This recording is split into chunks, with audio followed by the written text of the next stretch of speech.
Wow, this brings back memories. I remember when I was shooting a television show called Flipside, and I kept getting notes every week. Probably written by Gene Simmons. They were handwritten, and they included backstage passes to see Kiss, whoever Kiss was.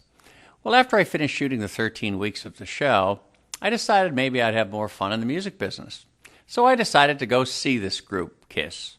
And one night, an advertising executive and myself traveled over to the Diplomat Hotel. Yes, the famous Diplomat, kind of a rundown hotel. We worked our way around the holes and sat down in the front row. Well, this was different, all right. Kiss came out. They had black jeans on, a few studs, had some firelights, and some smoke. They used smoke even then. Well, we listened to this group called Kiss with their partial makeup. They didn't have all the makeup yet, but they had part of it. And said, well, this is certainly different. They are certainly performers. They definitely were performers. And next to me was a young girl screaming and hollering and telling me how great they were. They're wonderful. Oh, you've got to sign them. This group is great. They're my favorite. I found out later it was Peter's sister. But in any case, I left that night after speaking to Paul and Gene and told them we should get together in a week or so and discuss their career. A few days later, they came up to my office and we discussed what we could do. I said, why don't you give me a chance, at least give me 30 days. I'll see if I can get you a record deal, and then we can decide whether we're going to stay together or not. They agreed. And within those 30 days, I had talked to Neil Bogart. Neil Bogart had done one of my television shows, and I knew him pretty well, and I also knew he was leaving Buddha Records to start a new record company, soon to be called Casablanca. So Neil was looking for talent. I said I saw a unique band, a little over the top, wore makeup, but they were very persistent, very exciting, and I thought it could work. Neil said, well, do you have any tapes? I said, well, I'll get you a demo and see what you think. Sure enough, they brought a demo to the office. The demo was done by Eddie Kramer. Very good demo. Had a lot of good songs that all of you know, like Firehouse and Strutter and Black Diamond. Anyway, I brought it to Neil. And Neil gave it to a couple of his producers. The two producers at Buddha then were Kenny Kerner and Richie Wise, and they had recorded a number of hits for him at Buddha, and they were going to travel to L.A. to be part of the new record label called Casablanca. Anyway, he brought it to them, and he said, look it, what do you think? If you like them, I think we'll sign this group. Well, both Richie and Kenny were rock and rollers and loved the idea of recording a rock and roll band, even though they didn't know about the makeup and what crazies they were. Well, eventually Neil said they would sign him. I told the guys, and within 30 days we had a record deal, and we proceeded to do the album.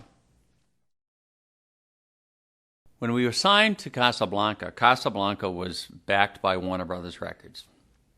And when they first got a load of what Neil had signed, i.e. the Kiss band with the makeup, they weren't really sure. In fact, they were positive that Kiss wouldn't make it. So after the album was done, there was a memo passed around Warner Brothers that maybe they shouldn't quite think about working this band.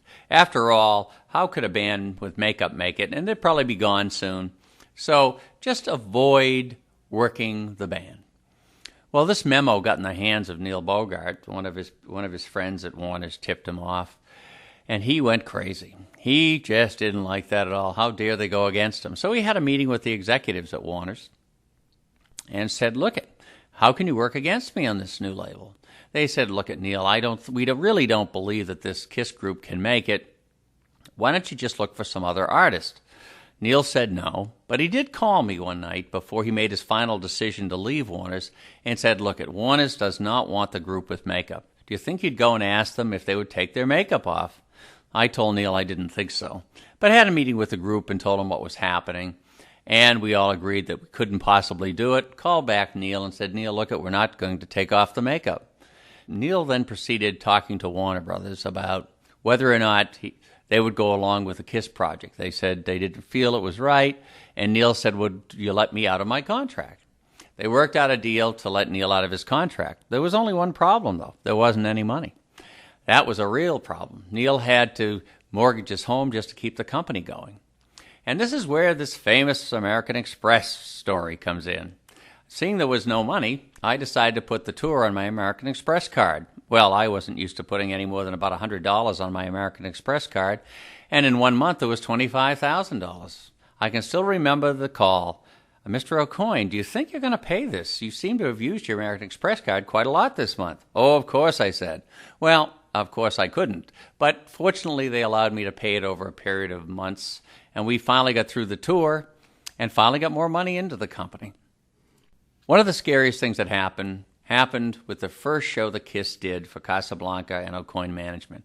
It was at the Academy of Music.